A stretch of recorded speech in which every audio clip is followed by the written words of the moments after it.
बिस्मिल्लाहिर्रहमानिर्रहीम अस्सलाम वालेकुम। प्रॉपर्टी मरकज़ से मैं हूं ज़हीर सियाल। आप सबको खुशामदीद कहता हूं। अपने देखने वालों को उम्मीद है कि आप सब लोग खैर खैरियत से होंगे। आज की वीडियो बहुत अहम है और आज की वीडियो के बारे में मैं ये ज़रूर कहना चाहूँगा कि इस वीडियो को एंड तक लाज़मी देखिएगा। बहुत कम वीडियोज़ ऐसी होती हैं कि जिनके बारे में मैं ये कहता हूँ स्टार्टिंग में ही कि इस वीडियो को आखिर तक लाज़मी देखिएगा। वजह इसकी ये है कि आज हम कुछ बहुत अहम पॉइंट्स जो हैं वो डिस्कस करने जा रहे हैं। और पॉइंट्स हैं जो हमें कस्टमर्स की तरफ से फीडबैक आता है, जो हमारे व्यूअर्स हैं उनकी तरफ से जो हमें फीडबैक आता है मुख्तलिफ सोसाइटीज़ स्पेशली जो प्रोजेक्ट्स होते हैं हाउस ऑन इंस्टॉलमेंट के, उनका जो फीडबैक आता है उसको आज डिस्कस करना है।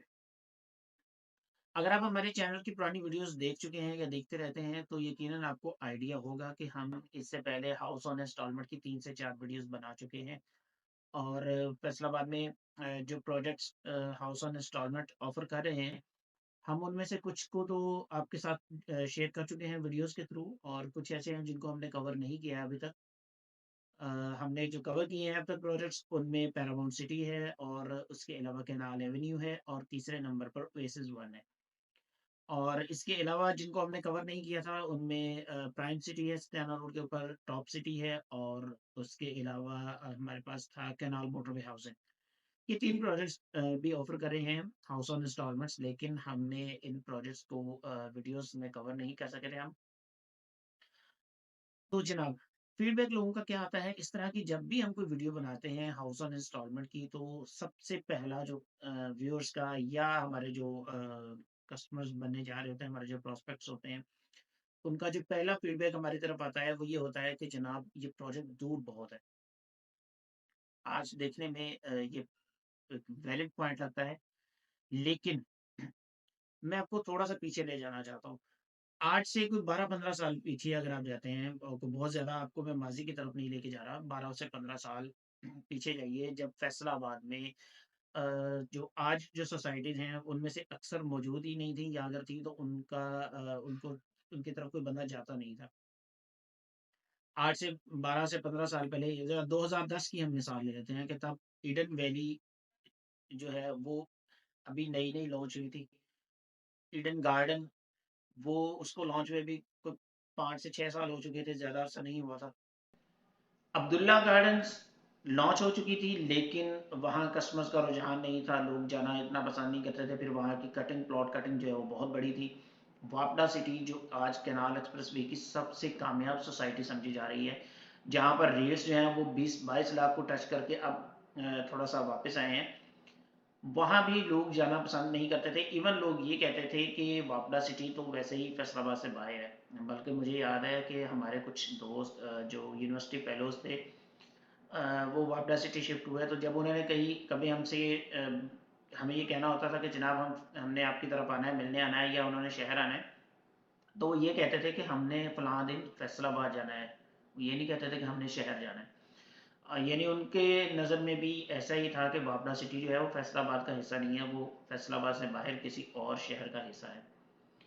लेकिन आज क्या सूरत हाल है? आज जनाब आप अब्दुल्ला गार्डन्स को देख लें, वहाँ पर 25 से 28 लाख रुपए पर मरला चल रहा है। बाबरा सिटी मैंने जैसे पहले जिक्र किया कि वो 20-22 लाख रुपए पर मरला को टच करके अब वापस आए हैं। अब वहाँ पर पिछले कुछ 1.5-2 साल से जो रियल एस्टेट की सूरत हाल रही है मार्केट की, उसके हिसाब से अगर हम देखते हैं तो ज़ाहिर है कुछ हर जगह पर जो है वो रेट्स वो रिवर्स हुए हैं, कुछ में तो माइनस में भी चले गए हैं। इसके अलावा अस्तियाना रोड पे अगर हम जाते हैं तो वहाँ पर रहीम वैली और सतारा गोल्ड सिटी, इन दोनों का वजूद नहीं था 2010 में, लेकिन आज वहाँ पर 18 से 21 लाख रुपए पर मरला के हिसाब से प्लॉट्स जो हैं वो सेल हो रहे हैं। इसी तरह से जड़ा वाला रोड है, वहाँ पर भी कोई भी आप रोड ले लें, समुद्री रोड ले लें, वहाँ पर सिटी हाउसिंग 2010 में सिटी हाउसिंग का भी वजूद नहीं था। उसके अलावा ग्रीन वैली वहाँ की एक बहुत कामयाब सोसाइटी है, वो भी नहीं थी। तो 12 से 14 साल का अरसा सिर्फ गुजरा है, वो कोई बहुत ज़्यादा टाइम पीरियड नहीं है। और आज वहाँ पर सूरत हाल क्या है रियल एस्टेट की, वहाँ पर रेट्स क्या हैं और वहाँ पर आबादी कितनी है, सब आपके सामने है। जिन लोगों ने उस वक्त वहाँ पर इन्वेस्टमेंट की थी या अपनी रहाइश के लिए उन्होंने प्लॉट्स या मकान वगैरह खरीदे थे, वो आज सुकून में है, ना सिर्फ सुकून में है बल्कि वो बहुत अच्छा प्रॉफिट वहाँ पर गेन कर रहे हैं। इसी तरह से अगर आप हाउस ऑन इंस्टॉलमेंट की तरफ आते हैं। अब आज ज़रा प्रेजेंट एज में आ जाएं, माजी से थोड़ा सा वापस आएँ और जरा मौजूदा जो सूरत हाल है वहाँ पर आ जाएँ। आज क्या है हमारे पास, क्या ऑप्शंस हैं हाउस ऑन इंस्टॉलमेंट की। हमारे पास पहले नंबर पर आ जाती है ओएसिस वन, लोअर कनाल के ऊपर है। दूसरे नंबर पर आ जाती है कैनाल एवेन्यू, ये भी लोअर कनाल के ऊपर है। और तीसरे नंबर पर हमारे पास है प्राइम सिटी, मेन सत्याना रोड के ऊपर, शहर के अंदर है। ये तो बाईपास से अंदर और मेन सत्याना रोड की सोसाइटी है प्राइम सिटी। पैरामाउंट सिटी उन्होंने ये प्रोजेक्ट अपना ख़त्म कर दिया है, उनके कुछ इश्यूज बन गए थे, उनके पास लैंड का पोजेशन नहीं था। उस मामला को वो करते करते उन्होंने फिर डिसाइड ये किया फाइनली कि वो इस प्रोजेक्ट को जो है वो फ़िलहाल पोस्टपोन कर रहे हैं। इसके अलावा हमारे पास टॉप सिटी है समुद्री रोड बाईपास के ऊपर। बाईपास के ऊपर अब इस वक्त काफ़ी सारी सोसाइटीज़ जो हैं वो या तो डेवलप हो रही हैं या फ्यूचर में आने वाली हैं। वहाँ पर हमारे पास सिटी हाउसिंग है, इजी हाउसिंग है, उसके सामने हमारे पास विडोज टू है। और फिर ये मॉडल सिटी एवेन्यू है, सॉरी मॉडल सिटी एनक्लेव है। और मॉडल सिटी एनक्लेव के बाद आगे हमारे पास टॉप सिटी है। फिर इसके बाद हमारे पास क्या ऑप्शन आती है नेक्स्ट, हमारे पास है फतेह हाउसिंग। हाँ, वो थोड़ी सी दूर कही जा सकती है कि अभी वहाँ पर 10 से 12 साल का टाइम पीरियड लगेगा वहाँ तक आबादी पहुँचने में या वहाँ पर कोई रौनक होने में, क्योंकि वो है हमारे पास मिलत रोड पर मोटर इंटरचेंज के बिल्कुल साथ। तो वहाँ तक तो पहुँचने में थोड़ा टाइम लगेगा, वो खैर समझ में आता है। लेकिन उनका पेमेंट प्लान भी 8 साल का है। बाकी सोसाइटीज़ का पेमेंट प्लान 5 या 6 साल का है। और कैनाल मोटरवे हाउसिंग का जो प्लान है वो है 8 साल का। अब अगले पॉइंट की तरफ आते हैं। उम्मीद है कि ये पॉइंट आपको समझ में आ गया होगा। और जो लोग विजनरी हैं, जो लोग एक विजन रखते हैं, जो लोग फ्यूचरिस्टिक हैं, मुस्तकबिल के बारे में सोचते हैं, वो इस पॉइंट को समझ भी लेंगे और इस पॉइंट के ऊपर अमल भी करेंगे। नेक्स्ट जो हमें फीडबैक मिलता है वो ये होता है कि जनाब हमें पोजेशन जो है वो मिलना है 1.5 साल बाद या 2 साल बाद, या इवन कनाल मोटरवे हाउसिंग में 3 साल के बाद मिलना है। देखिए, अगर एक कस्टमर या एक एंड यूज़र के पॉइंट ऑफ व्यू से मैं देखता हूँ, सोचता हूँ, तो ये समझ में आने वाली बात है कि जनाब हर बंदे का दिल चाहता है कि वो आज डाउन पेमेंट करे, उसे आज ही चीज़ मिल जाए। जैसे हम कोई इलेक्ट्रॉनिक की कोई चीज़ लेते हैं या हम कोई व्हीकल लेते हैं, गाड़ी लेते हैं, बाइक लेते हैं, हम जिस टाइम उसकी डाउन पेमेंट करते हैं हमें विद इन डेज और विद इन वीक्स हमें वो चीज़ डिलीवर हो जाती है। लेकिन हर फील्ड जो है वो अलग होती है, हर फील्ड की लवाजमात जो है वो अलग होते हैं। इसी तरह रियल स्टेट जो है, रियल स्टेट सेक्टर, उसके जो कहने के उसके जो लवाजमात हैं वो अलग हैं। रियल स्टेट में क्या होता है, जो कंस्ट्रक्शन की बात अगर हम करते हैं, अगर हम इसको बैंक्स के साथ कंपेयर करते हैं तो बैंक्स जो है ना वो दे आर जाइंट्स। वो कॉरपोरेट जाइंट्स हैं, उनके पास बहुत ज़्यादा पैसा होता है, उनके बैक एंड के ऊपर जो है वो बहुत बड़े बड़े ग्रुप्स होते हैं, बड़े बड़े बिजनेस टाइकून्स होते हैं जो उनको बैंक्स को चला रहे होते हैं। उन्हें इस चीज़ से इतना फ़र्क नहीं पड़ता है कि वो अगर एक महीने में 40-50 लाख रुपए की 100 गाड़ियाँ भी दे देते हैं, और उन्हें इस चीज़ से इतना कोई इशू नहीं होता है, उन्हें ये चीज़ बॉदर नहीं करती इतना।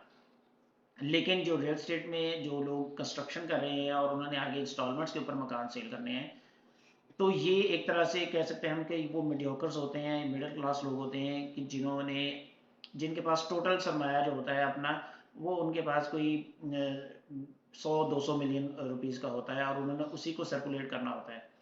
तो अगर वो आपको आज पहले से चीज़ एक डेवलप करके दे दे, मकान जो है उसकी कंस्ट्रक्शन पहले से करके दे दे, और फिर आपसे कहें कि जी इसकी सारी की सारी पेमेंट जो है वो हम 6 साल की या 8 साल की या 5 साल की इंस्टॉलमेंट्स में लेंगे, तो ये चीज़ ये थोड़ी सी उस बंदे के साथ भी कहने की ज़्यादती होगी, और ऐसे चलता भी नहीं है।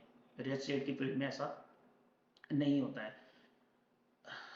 आपको मकान का पोजेशन जो है वो साल, 1.5 साल या 3 साल के अंदर मिल जाएगा, और बाकी की आपने चीज़ें जो है वो इंस्टॉलमेंट्स में पे करनी है।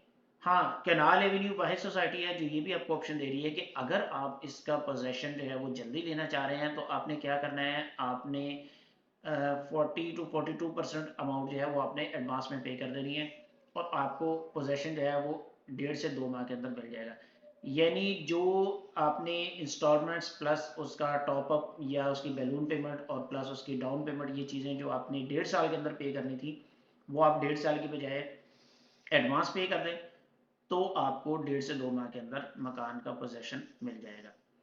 अच्छा जी, तीसरा पॉइंट जो लोगों की तरफ से आता है, कस्टमर की तरफ से हमें आता है, वो ये होता है कि जनाब अभी तो वहाँ पर आबादी नहीं है और वहाँ पर अभी हमें जो बेसिक जो नेसेसिटीज़ हैं, बुनियादी ज़रूरियात ज़िंदगी जो है, वो हमें वहाँ पर नहीं मिल रही हैं। बच्चों के स्कूल्स वगैरह ये वो इस तरह के पॉइंट्स काफ़ी देखते हैं। तो ये पॉइंट को बहुत ज़्यादा इसको मैं वैलिड नहीं समझता। उसकी रीज़न ये है कि देखें, आप किसी भी रोड के ऊपर चले जाएँ, किसी भी मेन रोड के ऊपर, किसी भी लोकेशन के ऊपर चले जाएँ, विद इन बाईपास एरिया जो हमारा है, वहाँ पर आपको ऑलमोस्ट हर चीज़, बुनियादी ज़रूरत की चीज़ों की मैं बात कर रहा हूँ, वो आपको सब मिल जाती हैं। बाकी जैसे ब्रांड्स वगैरह हैं या इस तरह की चीज़ें हैं, उनके लिए ज़ाहिर है आपको थोड़ा सा ट्रैवल करना पड़ेगा, आपको थोड़ा टाइम स्पेंड करना पड़ेगा, एक्स्ट्रा टाइम आपका थोड़ा लगेगा। लेकिन वो भी जो है अगले 5-7 साल के बाद वो चीज़ भी नहीं रहेगी। इसके मैं आपको फैसलाबाद से ही एक एग्जांपल देता हूँ। देखिए अभी 8 से 10 साल पहले हमारे यहाँ शॉपिंग के लिए क्या एरिया एक फेमस था, डी ग्राउंड था, या उसके बाद कोहिनूर का एरिया था। और दूसरी साइड पर हमारे पास जिना कॉलोनी या इकबाल स्टेडियम वाली साइड हुआ करती थी, सिविल लाइन्स। यहीं पर सारे ब्रांड्स थे। अब पिछले 5-7 साल में कैनाल रोड जो है वो आहिस्ता आहिस्ता डेवलप, बल्कि आहिस्ता आहिस्ता नहीं, इसको बहुत तेज़ी से कहना चाहिए, बहुत तेज़ी से डेवलप होना शुरू हुई है। तो वहाँ पर अब सारे के सारे आपको ब्रांड्स वहाँ पर मिलते हैं, वहाँ पर आपको सारी अच्छी फूड चेन्स मिलती हैं, वहाँ पर आपको केएफसी वगैरह मिलता है, वहाँ पर बुद्धू खान अब आ रहा है, हार्डीज वहाँ पर आ रहा है मरहबा महल के करीब। और इस तरह के आपको सारे वहाँ पर जो है अच्छे ब्रांड्स हैं वो वहाँ पर मिलते हैं। बाकी आपके जो क्लोथिंग के ब्रांड्स हैं वो तो सब आपको लालपुर गैलरी के अंदर सारे ब्रांड्स मिल जाते हैं। उसके अलावा अब उससे आगे जो है वो ब्रांड्स जाना शुरू हो गए हैं। इसी तरह बाकी रोड्स की अगर आप बात करते हैं तो वहाँ पर भी ऐसे ही है। समुद्री रोड के ऊपर गैलरिया 2 आ रहा है, जैसे ही वो ऑपरेशनल हो जाएगा तो वहाँ पर भी आपको सारे के सारे ब्रांड्स जो हैं वो दस्तियाब होंगे। बाकी जहाँ तक रही बात की स्कूल्स वगैरह की, एजुकेशन की, बच्चों की, तो स्कूल्स के भी जो जैसे जैसे सोसाइटीज़ आबाद होती जाती हैं तो वहाँ पर अच्छे ब्रांड्स जो हैं वो उनकी कोई ना कोई फ्रेंचाइज ओपन हो जाती है। जैसे अब मेरी रहाइश, ज़ाती रहाइश जो है वो सत्याना रोड के ऊपर है। तो यहाँ पर ऑलमोस्ट सारे ही ब्रांड्स जो हैं जो अपनी फ्रेंचाइजेज देते हैं वो अवेलेबल है। अब बीकन हाउस तो अवेलेबल नहीं है, लेकिन उसके अलावा एजुकेटर्स है वहाँ पर, एलाइड स्कूल है, दार अरकम है, ग्रीन स्कूल है, सेवी स्कूल है। इस तरह के सारे ब्रांड्स जो हैं वो वहाँ पर अवेलेबल है। यही सूरत हाल बाकी तमाम रोड्स की, बाकी तमाम लोकेशंस की भी है कि जैसे जैसे आबादी आती जाती है, आबादी बढ़ती जाती है, कस्टमर्स उनको अपने नज़र आते हैं, जिन्होंने स्कूल वगैरह बनाने होते हैं, उन्हें नज़र आता है कि यहाँ पर एक फ्लॉ है और यहाँ पर हमें कस्टमर जो है वो मिल सकता है, ये मार्केट गैप है यहाँ पर और उसको हम फिल कर सकते हैं। तो वो वहाँ पर अपना ब्रांड जो है वो ले आते हैं। तो सियाने कहते हैं कि जी कुछ पाने के लिए कुछ खोना पड़ता है। No pain without no gain without pain, no pain no gain, शायद इस तरह का होता है अगर मैं बोल रहा हूँ तो। जनाब इस सियानों की इस बात को समझिए, पहले से बांध लीजिए। अगर तो आप मुस्तकबिल का सोचते हैं और आप टिपिकल पाकिस्तानियों की तरह नहीं है कि आपने सिर्फ आज के दिन का ही सोचना है, आपको आज कोई चीज़ फ़ायदेमंद लग रही है तो आपने उसको अडॉप्ट कर लेना है, अपना लेना है। आज फ़ायदा नज़र नहीं आ रहा तो आपने उसको छोड़ देना है, भले आप 5-10 साल के बाद पछता रहे हो कि यार 5 साल पहले मुझे ये एक अपॉर्चुनिटी मिल रही थी लेकिन मैंने उसको गेन नहीं किया। अगर आप उन ज़्यादातर टिपिकल पाकिस्तानियों में शामिल हैं फिर तो आप रहने दीजिए, ये वीडियो देखना शायद आपके लिए बेकार हुआ हो। लेकिन अगर आप उन चंद पाकिस्तानियों में शामिल हैं जो खुशकिस्मती से फ्यूचर के बारे में सोचते हैं, जिनका विजन क्लियर है और विजन जो है उनका ब्रॉड है, तो आप यकीनन ये वीडियो आपके लिए फ़ायदेमंद साबित हुई होगी। वीडियो अगर फ़ायदेमंद साबित हुई हो और आपको पसंद आई हो तो कमेंट्स में अपने पॉजिटिव फीडबैक से ज़रूर आगाह कीजिएगा। हाउस ऑन इंस्टॉलमेंट्स के हवाले से कोई भी इन्फॉर्मेशन लेना चाहें, बुकिंग करवाना चाहें तो उसके लिए हम हाजिर हैं। नंबर आपको स्क्रीन के ऊपर लिखा हुआ नज़र आ जाएगा, वहाँ से आप हमसे रब्ता कर सकते हैं। और चैनल को सब्सक्राइब लाजमी कर लीजिए, बल्कि अपने जानने मिलने वालों से भी सब्सक्राइब करवा लीजिए। बेल आइकन भी प्रेस करना ना भूलिएगा ताकि फैसलाबाद की रियल एस्टेट मार्केट के हवाले से आप तक तमाम की तमाम अपडेट्स जो हैं वो पहुँचती रहें। ਤੇ आखिरी गल, जे तुसी मेरे पंजाबी व्लॉग्स देखना चाहते हो, ट्रैवल एंड फूड व्लॉग्स, तो कमेंट्स ਦੇ ਵਿੱਚ ਤੁਹਾਨੂੰ, ਬਲਕਿ ਡਿਸਕ੍ਰਿਪਸ਼ਨ ਦੇ ਵਿੱਚ ਵੀ ਤੁਹਾਨੂੰ ਚੈਨਲ ਦਾ ਲਿੰਕ ਨਜ਼ਰ ਆ ਜਾਏਗਾ। ਉਸ ਲਿੰਕ ਤੇ ਕਲਿੱਕ ਕਰੋ ਤੇ ਮੇਰਾ ਚੈਨਲ ਵਣਜਾਰਾ ਉਹਨੂੰ ਸਬਸਕ੍ਰਾਈਬ ਕਰੋ। ਤੁਹਾਨੂੰ ਇਨਸ਼ਾਅੱਲਾ ਵਧੀਆ ਵਧੀਆ ਥਾਵਾਂ ਵੀ ਵਿਖਾਵਾਂਗੇ ਤੇ ਵਧੀਆ ਵਧੀਆ ਸ਼ੈਆਂ ਵੀ ਵਿਖਾਵਾਂਗੇ, ਖਾਣ ਪੀਣ ਦੀਆਂ ਵੀ, ਤੇ ਇਹੋ ਜਿਹੀਆਂ ਥਾਵਾਂ ਤੁਹਾਨੂੰ ਵਿਖਾਵਾਂਗੇ ਜਿਹੜੀਆਂ ਤੁਸੀਂ ਨਹੀਂ ਵਿਖੀਆਂ ਹੋਣਗੀਆਂ ਜਾਂ ਤੁਹਾਡਾ ਦਿਲ ਕਰਦਾ ਹੋਏਗਾ ਕਿ ਯਾਰ ਤੁਸੀਂ ਵੀ ਇੱਥੇ ਜਾਓ। ਰੱਬ ਦੀ ਬਣਾਈ ਧਰਤੀ ਬਹੁਤ ਸੋਹਣੀ ਹੈ, ਉਹਨੂੰ ਵੇਖਣ ਵਾਸਤੇ ਮੇਰੇ ਚੈਨਲ ਵਣਜਾਰਾ ਨੂੰ ਵੀ ਸਬਸਕ੍ਰਾਈਬ ਕਰ ਲੈਣਾ। ਰੱਬ ਰਾਖਾ।